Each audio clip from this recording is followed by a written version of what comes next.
Hello students, let us understand a very important question. Okay, exam में secretary practice जिन जिन बच्चों का SP paper होने वाला है उनको मैं एक बता दूं. सबसे पहले आंसर स्टार्ट करने से पहले एक बेसिक डिफरेंस बता दूं कि देखो क्वेश्चन क्या है.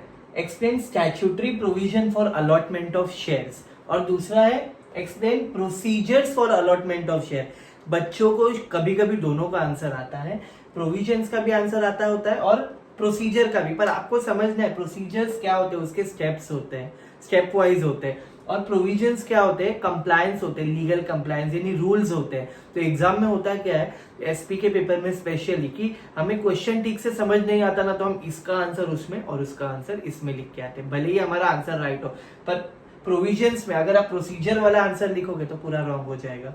तो आप मेक श्योर करो कि आपको स्टैट्यूटरी प्रोविजन वाला हम आंसर पढ़ रहे, इसके बाद वाला जो हम आंसर पढ़ेंगे वो explain procedures for allotment of share. वो अलग क्वेश्चन है, आपको दोनों क्वेश्चन और उसके आंसर सेम नहीं है.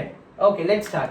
देखो हमें statutory provision for allotment of shares पढ़ना है, तो उसके लिए हमें कोड क्या रहेगा, RAM C BOPA she RAM RAM C BOPA BOPA है ना, ऐसे करके हमारा कोड रहेगा. तो कोड के हिसाब से सबसे पहला है, हम कोशिश करेंगे मैक्स टू मैक्स आंसर को हिंदी में समझने की, कि अच्छे से एक बार कंसेप्ट माइंड में बैठ गया तो इंग्लिश में सेंटेंस फ्रेमिंग करना ज्यादा डिफिकल्ट नहीं होगा. Let's start. Okay, the very first is registration of prospectus. Okay, registration of prospectus. सबसे पहले अगर प्रोस्पेक्टस की बात करूं तो मैं आपको ये बता दूं, आपको पता है प्रोस्पेक्टस क्या होता है, offer to general public to purchase it shares. यानी कोई भी पब्लिक कंपनी अगर मार्केट में शेयर इश्यू करना चाहती है तो उसे मार्केट में क्या अपना लाना पड़ेगा, प्रोस्पेक्टस लाना पड़ेगा. प्रोस्पेक्टस एक ऐसा ऑफिशियल डॉक्यूमेंट है, कंपनी मार्केट में लाती है तो लोग उसमें कंपनी की फाइनेंशियल डिटेल पढ़ते हैं, उसके बेसिस पे डिसाइड करते हैं कि उस कंपनी में इन्वेस्ट करना है या नहीं करना है. तो ऐसे बहुत तरीके के प्रोस्पेक्टस होते हैं, पर इस केस में कंपनी रेड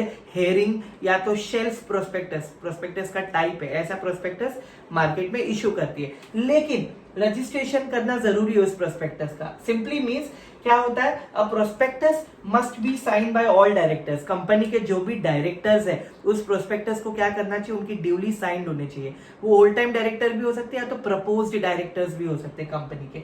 ओके, और क्या करना है, उसकी कॉपी यानी जो प्रोस्पेक्टस हमने बनाया है डॉक्यूमेंट, उस डॉक्यूमेंट की एक कॉपी किसको सबमिट करना है, आरओसी को. आरओसी कौन होती है, रजिस्ट्रार ऑफ कंपनीज, जहां पे हम हमारी कंपनी को क्या करते हैं, इनकॉर्पोरेट. तभी तो हमारे पास आता है certificate of incorporation.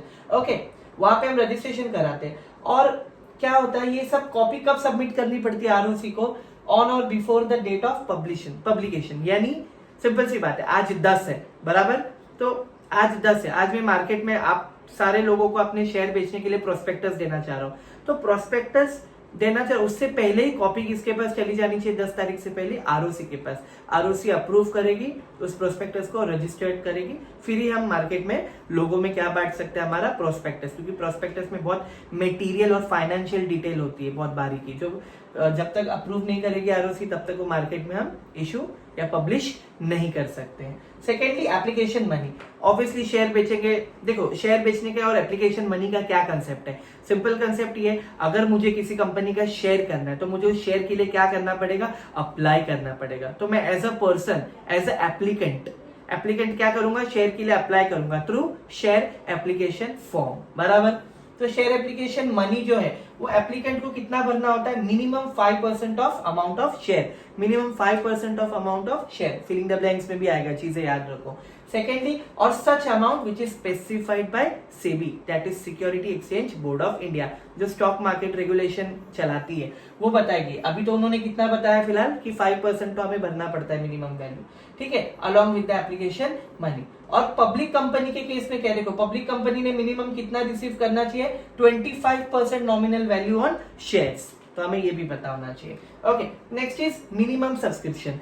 Minimum subscription scene क्या है, देखो सपोज करो मार्केट में मैं टोटल 1 लाख शेयर बेचने वाला हूं. कितने शेयर बेचने वाला, नंबर ऑफ शेयर्स बता रहा हूं मैं, 1 लाख.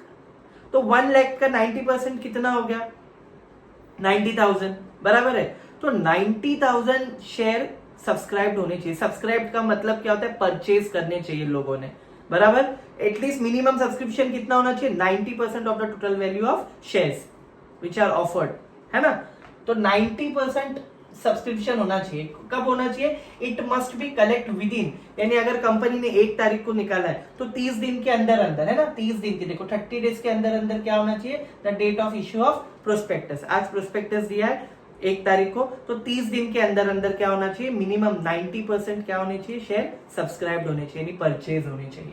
ओके, देखो लिखा है at least 90% of issue should be subscribe, यानी परचेज। इफ अगर कंपनी नहीं कर पाती है 90 डेज के अंदर, 90 डेज बोल रहा हूं, कंपनी अगर 30 डेज के अंदर नहीं कर पाती तो कंपनी को जिस दिन क्या हो गया, जिस दिन कंपनी ने इशू किया है, इशू की डेट है यानी आज शेयर देने वाले, उस दिन से 15 दिन के टाइमलाइन में, 15 दिन के विंडो में क्या करना पड़ेगा? लोगों को उनके एप्लीकेशन मनी रिफंड करना पड़ जाएगा, and that is compulsory for the company. क्या हमने देखा इसमें? सिंपल, हमने ये देखा कि आज प्रोस्पेक्टस इशू किया, उसके विद इन 30 डेज में, 30 डेज में क्या होना चाहिए? 90% ऑफ सब्सक्राइब यानी परचेज होनी चाहिए शेयर। अगर नहीं हो रहे तो जिस दिन इशू है यानी कंपनी लोगों में शेयर देने वाली है, उस दिन से आने वाले 15 दिन तक कंपनी को, लोगों को एप्लीकेशन मनी क्या करने? एप्लीकेंट्स को रिफंड करने पड़ेंगे। Understood?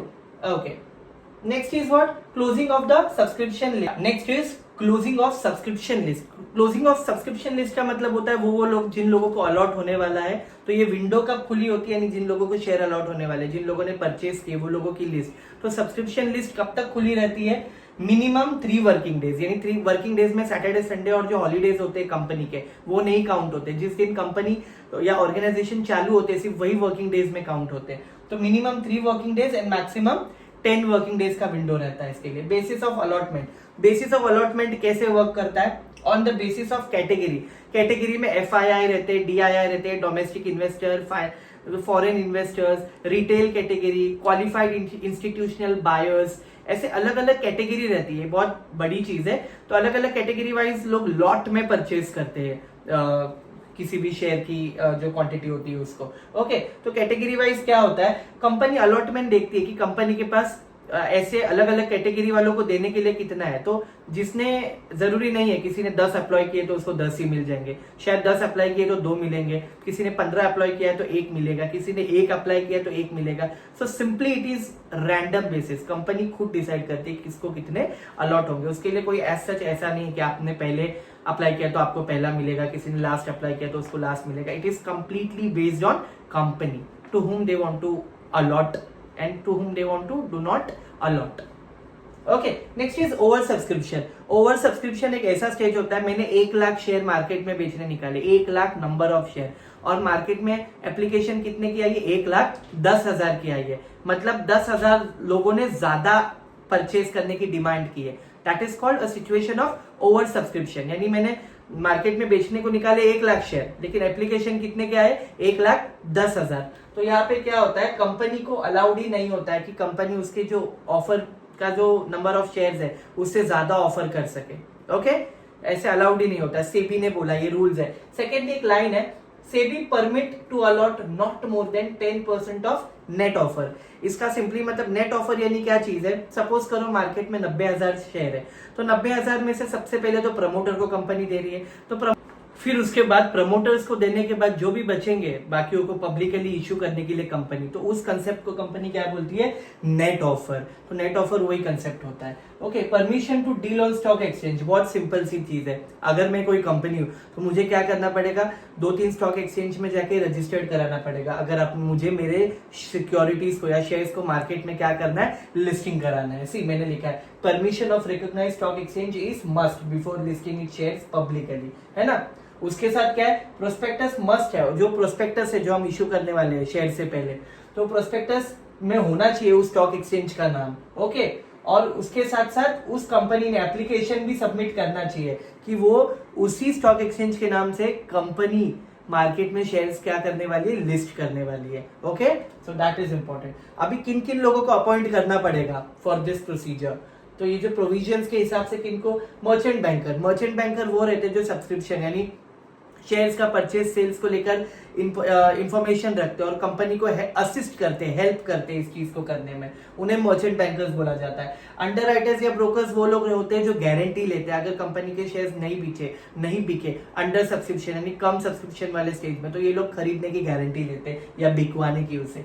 Third thing, self certified syndicate bank, यानी ये लोग ऐसे होते हैं जब सपोज हमने क्या किया है, हमने अप्लाई किया है शेयर एप्लीकेशन मनी भर के, ओके, तो हमारे फंड्स ब्लॉक हो जाते हैं, तो यही बैंक वो काम करती है। अगर हमें शेयर अलॉट होने वाले तो हमारे वो फंड अनब्लॉक करके डेबिट हो जाते हैं और उस कंपनी को चले जाते हैं, लेकिन अगर हमें शेयर नहीं अलॉट होने वाले होते तो हमारा जो फंड्स ब्लॉक हुआ है हमारे बैंक से वो वापस अनब्लॉक होके किधर आ जाता है, हमारे अकाउंट में। तो ये काम करती है self certified syndicate bank. And last, advertising agents. जो एडवर्टाइजिंग एजेंट्स होते हैं वो लोग मार्केट में शेयर बेचने के लिए जो एडवर्टाइज करते हैं या अदर प्रोसीजर्स फॉलो करते हैं मार्केटिंग के। So these are the people who are included in appointment.